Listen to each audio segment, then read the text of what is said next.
Today, we tell a traditional American story called a tall tale. A tall tale is a story about a person who is larger than life. The description in the story are exaggerated much greater than in real life.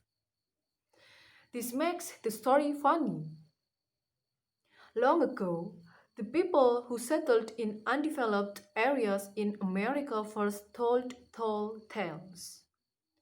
After a hard day's work, people gathered to tell each other funny stories. Each group of workers had its own tall tale hero. Paul Bunyan was a hero of North America's lumberjacks, the workers who cut down trees. He was known for his strength, speed, and skill. Tradition says he cleared forests from the northeastern United States to the Pacific Ocean. Some people say Paul Bunyan was the creation of storytellers from the Middle Western Great Lakes area of the United States. Other people say the stories about him came from French Canada. Early in the 20th century, a writer prepared a collection of Paul Bunyan stories. They were included in a publication from the Red River Lumber Company in Minnesota. It is not known if the stories helped the company's sales, but they became extremely popular. Here is Ilma Amalia with our story about Paul Bunyan. Many years ago, Paul Bunyan was born in the northeastern American state of Maine. His mother and father were shocked when they first saw the boy. Paul was so large at birth that 5 large birds had to carry him to his parents. When the boy was only a few weeks old, he weighed more than 45 kilograms. As a child, Paul was always hungry. His parents needed 10 cows to supply milk for his meals. Before long, he ate 50 eggs and 10 containers of potatoes every day. Young Paul grew so big that his parents did not know what to do with him. Once, Paul rolled over so much in his sleep that he caused an earthquake. This angered people in the town where his parents lived. So the government told his mother and father they would have to move him somewhere else. Paul's father built a wooden cradle, a traditional bed for a baby. His parents put the cradle in waters along the coast of Maine. However, every time Paul rolled over, huge waves covered all the coastal towns. So his parents brought their son back on land. They took him into the woods. This is where he grew up. As a boy, Paul helped his father cut down trees. Paul had the strength of many men. He also was extremely fast. He could turn off a light and then jump into his bed before the room got dark. Maine is very cold for much of the year. One day, it started to snow. The snow covered Paul's home and a nearby forest. However, the snow was very unusual. It was blue. The blue snow kept falling until the forest was covered. Paul put on his snowshoes and went out to see the unusual sight. As he walked, Paul discovered an animal stuck in the snow. It was a baby ox. Paul decided to take the ox home with him. He put the animal near the fireplace. After the ox got warmer, his hair remained blue. Paul decided to keep the blue ox and named him Babe. Babe grew very quickly. One night, Paul left him in a small building with the other animals. The next morning, the barn was gone and so was Babe. Paul searched everywhere for the animal. He found Babe calmly eating grass in a valley, with the barn still on top of his back. Babe followed Paul and grew larger every day. Every time Paul looked, Babe seemed to grow taller.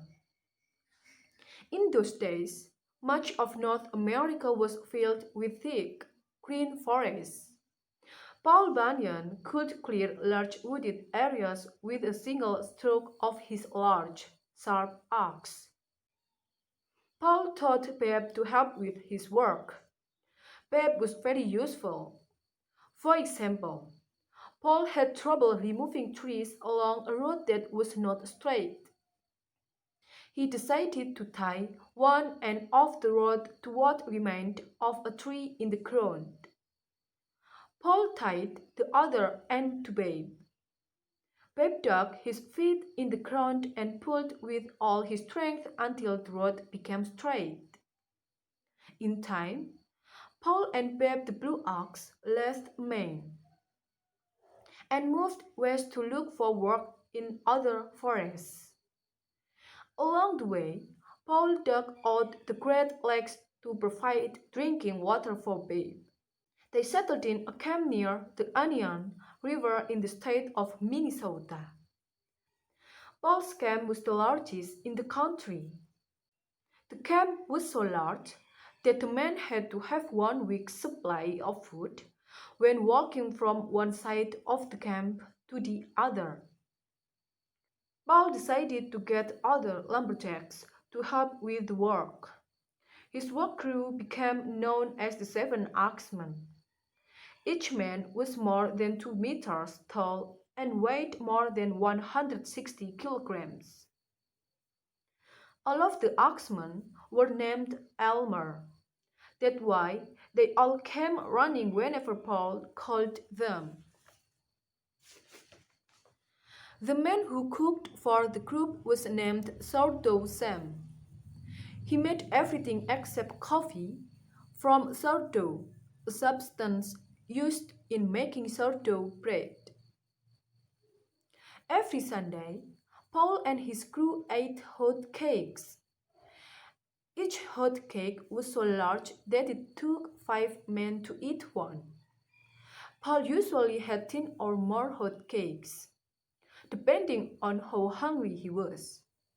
The table where the men ate was so long that the server usually drove to one end of the table and stayed the night. The server drove back in the morning with a fresh load of food. Paul needed someone to help with the camp's finances. He gave the job to a man named Johnny Inkslinger. Johnny kept records of everything, including wages and the cost of feeding Babe. He sometimes used 9 containers of writing fluid a day to keep such detailed records. The camp also was home to Sport, the reversible dog. One of the workers accidentally cut Sport in two. The man hurried to put the dog back together, but made a mistake. He bent the animal's back the wrong way. However, that was not a problem for Sport. He learned to run on his front legs until he was tired. Then he turned the other way and ran on his back legs. Big mosquitoes were a problem at the camp. The men attacked the insects with their axes and long sticks. Before long, the men put barriers around their living space. Then Paul ordered them to get big bees to destroy the mosquitoes. But the bees married the mosquitoes, and the problem got worse. They began to produce young insects. One day, insects' love of sweets caused them to attack a ship that was bringing sugar to the camp.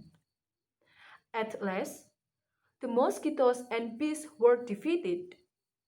They ate so much sugar they could not move. Paul always gave Pep the Blue Ox a 35-kilogram piece of sugar when he was good. But sometimes Pep liked to play tricks. At night, Pep would make noises and hit the ground with his feet. The men at the camp would run out of the buildings where they slept, thinking it was an earthquake. When winter came, Pep had trouble finding enough food to eat. Snow covered everything. Only the blacksmith solved the problem. He made huge green sunglasses for Babe. When Babe wore the sunglasses, he thought the snow was grace. Before long, Babe was strong and healthy again. One year, Paul's camp was especially cold. It was so cold that the men let their facial hair grow very long. When the men spoke, their words froze in the air. Everything they said remained frozen all winter long and did not melt until spring. Paul Bunyan and Babe left their mark on many areas. Some people say they were responsible for creating Puget Sound in the western state of Washington. Others say Paul Bunyan and Babe cleared the trees from the states of North Dakota and South Dakota. They prepared this area for farming. Babe the Blue Ox died in South Dakota. One story says he ate too many hot cakes. Paul buried his old friend there. Today, the burial place is known as the Black Hills. Whatever happened to Paul Bunyan, there are lots of stories. Some people say he was last seen in Alaska or even the Arctic Circle. Another tradition says he still returns to Minnesota every summer. It says Paul moves in and out of the woods. So few people ever know that he is there. You have just heard the story of Paul Bunyan. It was adapted for special English by George Crow. Your narrator was Ilma Amalia. Join us again next week for another American story in special English on the Voice of America. Thank you.